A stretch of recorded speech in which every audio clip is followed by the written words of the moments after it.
So I started Yourstory in 2008, and before that in 2007, 2006. So I was in media. I was in Times of India and CNBC, and just to give a context to why I started, I come from a very small town in India. At least when I was growing up in Bihar, and then I moved to Delhi, studied there, and came to Mumbai. And in media, I experienced that the world that we were showcasing and living was very different from the background and the reality I came from. And somewhere I thought that so many millions of us have different realities, and somewhere if in media we could showcase that, and then narrowed it down to entrepreneurship, because in my context in CNBC and Times of India, I was meeting a lot of entrepreneurs, and they were so hungry, desperate, and keen to share their story, and somewhere the whole thing was, the mandate was that, hey, but we will write about or talk about someone or listen to someone if they have done something. There is a benchmark to it. And for me, it was like, the benchmarks and the successes would come later. Let's start listening to people, because if we don't listen to people, then how are we going to, the basic thing that we talk about, encouragement and being media as a platform for communicating right things, how will that happen? And that was there in my mind from 2005, 6, 7, and 8. Suddenly one night, one big entrepreneur started crying because he said, hey, you didn't think my story was good enough. And I was like, okay, let's create a platform. And in 2008, September, while I was working in CNBC, and I'm very thankful, it's a great company that gave me an opportunity to do start writing, because nobody actually, also in hindsight, nobody saw that it's going to be a venture or anything. It's just a blog. So I started writing about these entrepreneurs whom nobody in media was writing, thought they were successful or big enough or funded enough. I was just like, hey, without any discrimination, let's listen to stories. In 2008, 2009, July, I left CNBC, and as you know, it's 2015. It has been a great run. We have told 21,000 stories of entrepreneurs, and every day we reach out and engage with millions of entrepreneurs. It's very fulfilling, and in the process, business model and everything has evolved. So that's the story of Yourstory.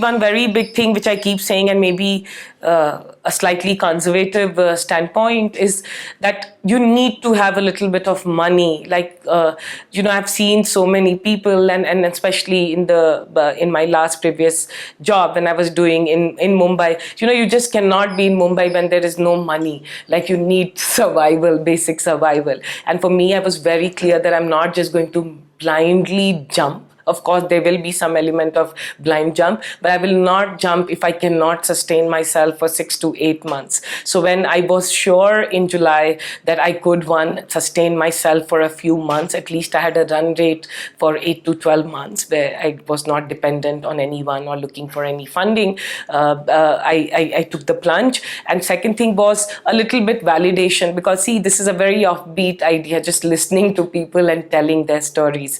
And just wanted that, I hope this is just not my fancy thing that people want to tell stories. I wanted a little bit of validation. So it came, and it came in plentiful in just a few months. And these two things were actually the trigger which let me move from my full-time job and get full-time into Yourstory.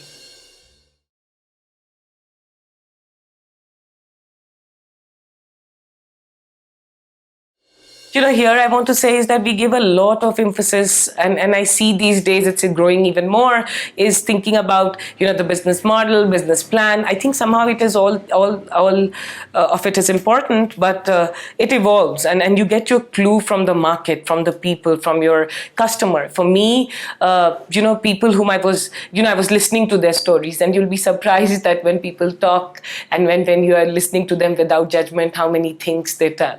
So when I was listening to the stories of entrepreneurs, they were talking about all the pain points. And then I saw a pattern that, okay, these are the pain points. People are looking at funding, people are looking at a larger reach, larger distribution, larger mind share of what they're doing. They're looking at connects with people who can give them money, corporates, and just listening and getting so much of data across. And it was not that, hey, that was a Bombay phenomenon. We were doing stories all over the country, from Calcutta to everywhere. And everyone had more or less similar problems. And from there, the business model evolved. We started doing a lot of things. Today, if you see how Yourstory monetizes, one is that, it's a public domain knowledge, is that on an average, every month we reach out to 6 to 7 million people. So it becomes a great outreach vehicle for entrepreneurs. Second thing is we do a lot of very interesting discovery-based events we've been doing in the last 5 years, and most of the companies go on to become big names. And so we have an eye for discovering interesting companies, we think. Third is we do a lot of matchmaking between early stage companies and the corporates, and we've been doing this since the last 7 years. We'd come up with a lot of research, industry research reports, because we have every day we get so many insights from entrepreneurs. So we do it for companies entering India. So so all these things, and somehow surprisingly all this became a sustainable, repeatable business, and we became, since last 3 years, Yourstory is a profitable business.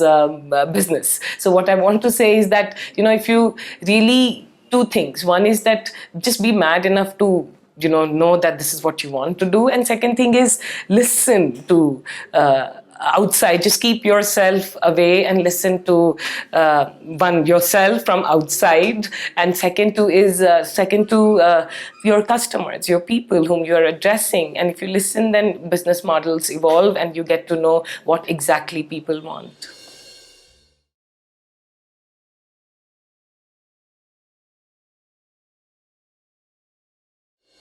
One thing with scale is, the only thing that comes to my mind with the word scale is, somehow I think it's again a very evolutionary, and it comes. But one thing which I think, again, in retrospect, is from day one, everyone thought Yourstory is small and it's a blog, but I was I had this illusion that Yourstory is really big, because I was in all these big media companies and I thought that, hey, I'm not less than anyone else. And somewhere for me, the way I did things from day one was in that stature. So, be it like looking for people, it was not like, hey, come and help me and I just don't have money right now. It was like, I still remember I used to, every interaction and every touch point I had from day one was like, hey, we are the biggest thing that has happened to this country and the biggest thing that's happened to this world. And, of course, half of the people thought I'm really mad. And they used to say, after meetings, I used to hear, people who were kind enough to get me that meeting. Most of these big guys in the industry used to say, why did you get a meeting with this mad woman? But somehow that belief was there. And I think that is very, very important. You can't just say, hey, I'm starting this and now, oh, this works. Oh, okay. In your mind, you have to live that scale. And that, once that happens, scaling process, hiring people, getting money, building a structured business model, everything happens. And somehow I think we just discount that whole mental living inside our own mind, that kind of bigness of what it can be. And hiring, nobody joined me for the first 2-3 years actually, because there was no money to give. And whomever, as I said, I used to say, hey, I'll give you like the best in the industry, but that will come after 6-8 months and all that. So people were like, okay, fine. Somehow I had to go and do it on my own, get it to a level where it was, the numbers were showing. And then I moved to Bangalore, and here, my first hire was and that's to all the students and everyone who's planning to start while watching this, is, my first hire was an intern, a student. There was an internship site and I advertised, and the student wrote. So he was the first guy who worked with me for a long time. The second person, so that's how one person led to the other. And that's how today we are 65 people, and today we have the best people in the industry, from the media fraternity, some of the biggest and the best names. But I just, go back to the whole thing is like convincing one person. The guy who came first, he was so convinced and he loved it so much that he spread. And then, it just kept on spreading. Today we get so many resumes that we just can't even process it. For money, as I told earlier, you just have to keep listening to customers. We listened, and then the whole thing was documenting and processing, because most of the things we were doing and we were running, so you just don't have time as a startup to document, process, so that it becomes scalable. To a certain extent we did. To a certain extent we very soon realized that it's just not going to work if we don't do that. And I think now also we are documenting, because I think in India and us, we are not very used to documenting and putting everything in black and white as a process, as a system. So I started doing, and I think that has really worked wonders. So please start writing everything, please start documenting, please start recording, because that also helps in the process.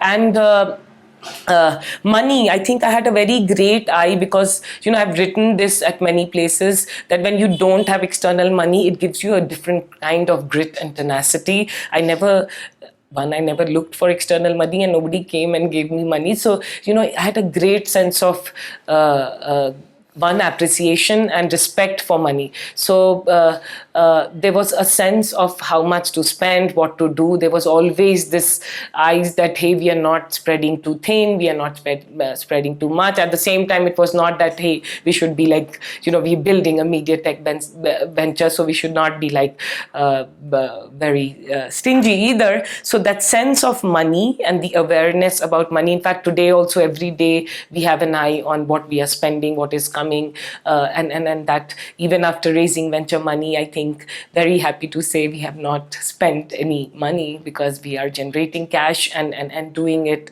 in a very aware way. And that helps, because most of the companies which I'm seeing now, one is that as soon as they start ideas, they want to raise money. I am honestly scared of that, because you might be just the lucky few who will get money, but most of us do not in the actual world of fundraising. And then you have to have an eye for money. And second is, if you do get money, please don't spend it, because spend it, but just don't finish it off, because the world around us is, somewhere the world around us appreciates the old age way of doing business, where you have to keep an eye on keeping yourself sustainable, even if you're building the biggest venture. And I think globally people are realizing that, and that consciousness has to come here for big scale.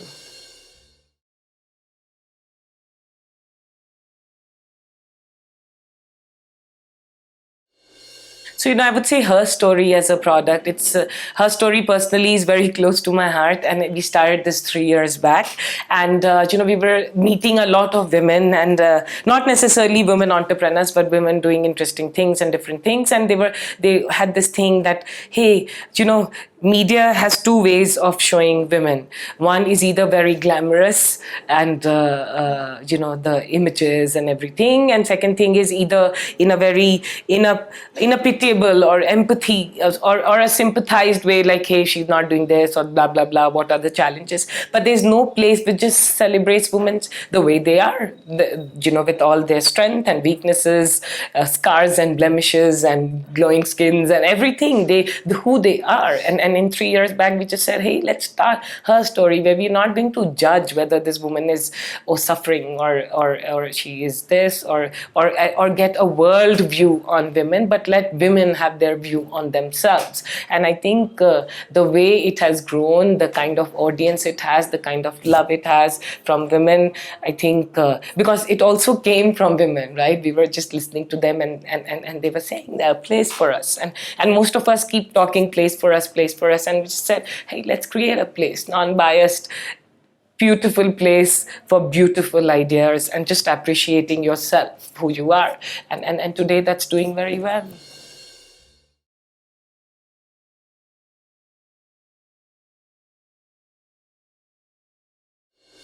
Again, this is something which is I have spoken widely at many places and written about, is when we think about building brand, and we think more from the question is, how do I build my brand, or how do I build my company's brand? I always say that you will build your brand if you, are one, very aware, very open, and help other people around you, or people, or it can be other people, would mean team members, your clients, your customers, people around you build your brand, because somewhere the biggest brand, and anywhere, in any sector, in any field, the biggest brands are the most authentic brands, right? And most authentic brands, there are certain factors to building most authentic brand. One is that you have to be very, very consistent. Second, you have to have a consciousness to the brand. And somewhere, if you, in your every touch point, every touch point, even if when someone is not even looking at you and the camera is not on, in every touch point of yours, if you are living that experience of being authentic, consistent,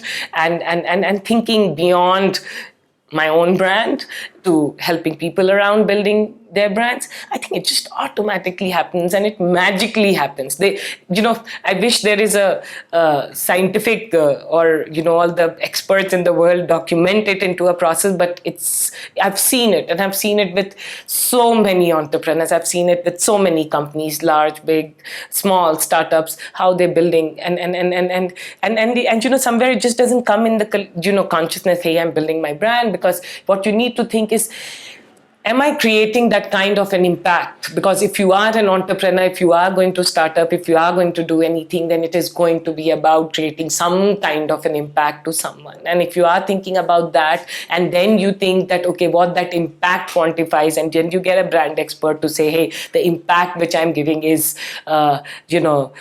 fast delivery of food or whatever, but in a very loving way. So then you start building a brand. So please be aware of all your touch points, because we are in a very transparent world, and so it can't be, and don't look at it as a process, but look at as something which every day, in every way, you are like cultivating, and then you get certain points. Like with Yourstory now, what we are saying is that, okay, so we think, and the world around us and the entrepreneurs who read us think we are this, but do we want to be more? Because we've launched in 12 Indian languages, original content in all Indian languages. We have this big drive to reach 200 million people very soon, and we are going to different nooks and corners, and the target audience is going to be very different from what has been traditionally reading Yourstory. So now we are just thinking that, hey, now how do we position to an audience who reads in Urdu,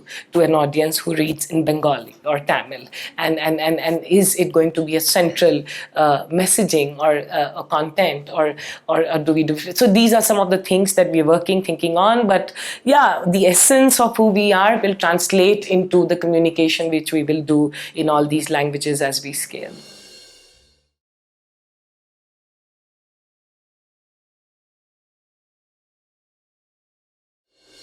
One sudden day I thought I should raise money, and I did. No, don't. That's the fact, actually. But see, when I started this, right, there was no one doing what I was doing, writing stories, telling stories. Suddenly, in the last 2 years, it's just become so much of noise, and it's become fashionable to write about startups and everything about startups. And then so many people coming, international media houses coming, Indian legacy media companies like pumping a lot of money. And somewhere I realized that, what I'm doing is beautiful. It is well validated. The money, the cash flow, everything is sorted. There is a value, there is an impact to it. And then I realized that, but why I had started Yourstory? I had started Yourstory, like, as I told earlier, that I come from a small place, and I wanted everyone to participate and have that sense that my story is important, my story means something, and that I'm restricting, and I'm also getting into this race with all the media coming and the numbers and everything. So how do you? So my fundraising was just a way of saying that, hey, I should not be all the time so crazy. I have, if I do hit a roadblock, if I do hit a dark spot while I am running. I should have some support. It was more of a, for me, it was more of a mental support to chase that dream of, everyone in this country should be reading your story. And I think I didn't realize, but yeah, the money, it's a good money. It has come. Ratan Tata, Vani Kola, Kalari Capital, Qualcomm Ventures, Mohandas Pai. These are all extraordinary people, and I'm very lucky that they're so invested in your story. They love it, and they help so much. And so I didn't expect that. So that's a bumper. So there is money, and they're amazing people who believe in the vision of your story. And see, let's see, together we should be hitting somewhere.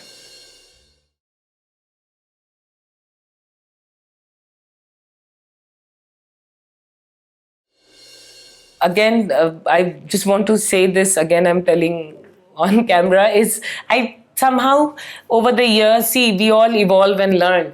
Like, I really don't think so we should have a definition called social entrepreneurs, because what it does in a reality of an Indian life or world, in fact, not only why India, anywhere, is that when you say social entrepreneur, it automatically compartmentalizes you into a certain kind of business and a certain kind of people and a certain kind of mindset and a certain kind of chase that you are chasing, and then the investors you meet and the people you meet and the readership you get is all different.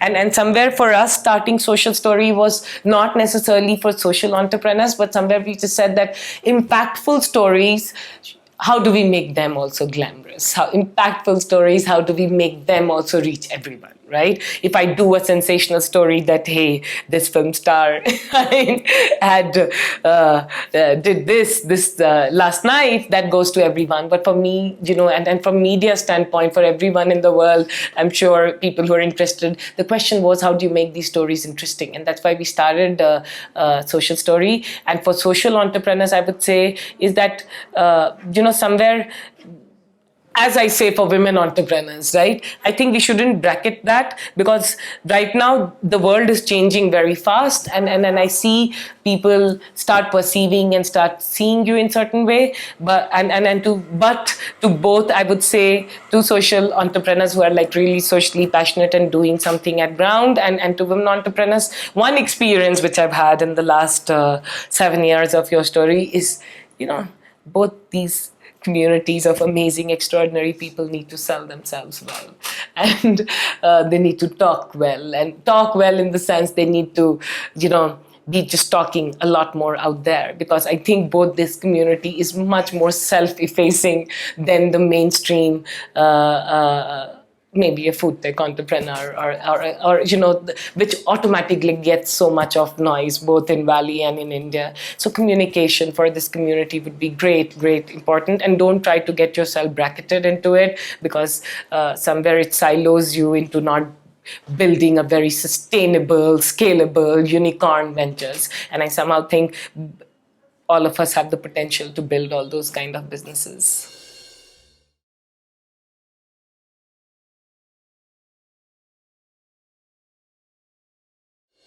Again, I think all of us should keep sharing our ideas, keep talking about our ideas. We should just not, like, who will steal you? Like, I always say I'm the best example. I run Your Story. Like, anyone tomorrow, anyone, in fact, most people who have gone to ask for money have said, oh, we can create this in 24 hours. And big media houses have gone ahead and said, you can create this, just give us 24 hours and we'll have Your Story in 24 hours. I say, go ahead, do it. And the point is, it's not about, again, a rhetoric, but it's not about idea. It's just about execution. It's just about your crazy passion. It's about your fuel, right? It's a race, and how much fuel, your own internal fuel you have to run. If you're able to run, and if you're able to run and if you have your own madness, I think nobody in the world can compete. Nobody can take that from you and do something. I think freely share your idea. For all you know, you might just be surprised, because people, genuinely, you'll meet a lot of interesting people who might give you great feedback, which can help you improve on your idea.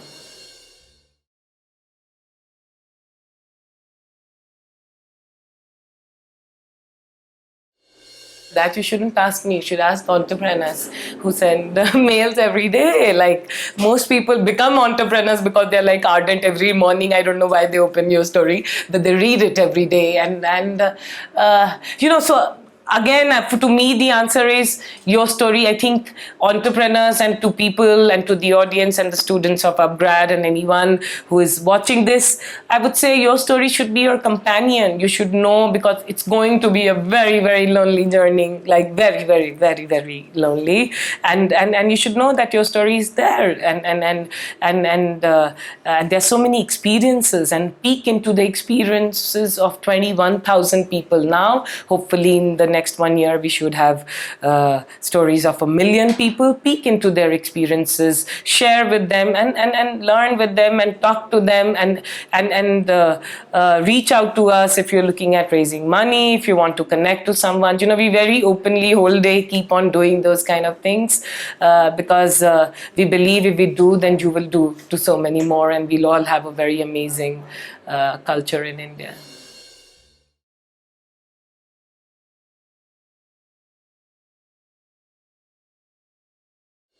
One thing which I want to say is that if you could just make it very clear, I don't think I'm anywhere remotely successful right now.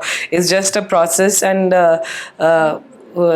in fact, I was very surprised that people are talking to me now that I've raised money, because I was just doing the same thing for the last 7 years. But you learn to have sense of humor, that you've raised money and then you suddenly become an interesting commodity, which I was myself standing against. So anyway, so mistakes, so many. One mistake which which I talked about is documenting. I don't think so.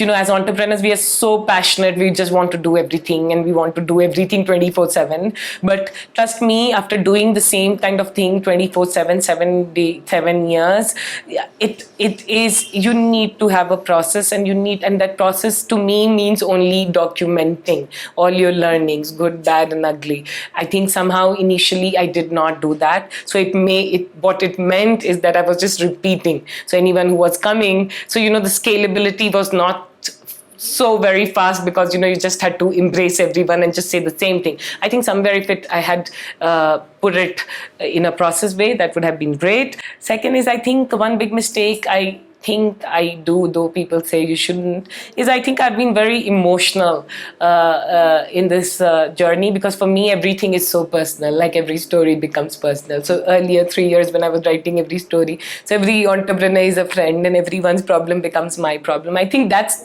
a nice way, but if you're trying to build a business, which honestly I do want to, and I have wanted somewhere to show that we can build a media business like this, then you need to slightly detach yourself. Like, you are an entrepreneur, but you're more than just an entrepreneur. And I think we forget our whole existence becomes about, and when the world starts saying, oh my God, look at this person who's so passionate, then you also start believing, yeah, I'm all the time passionate.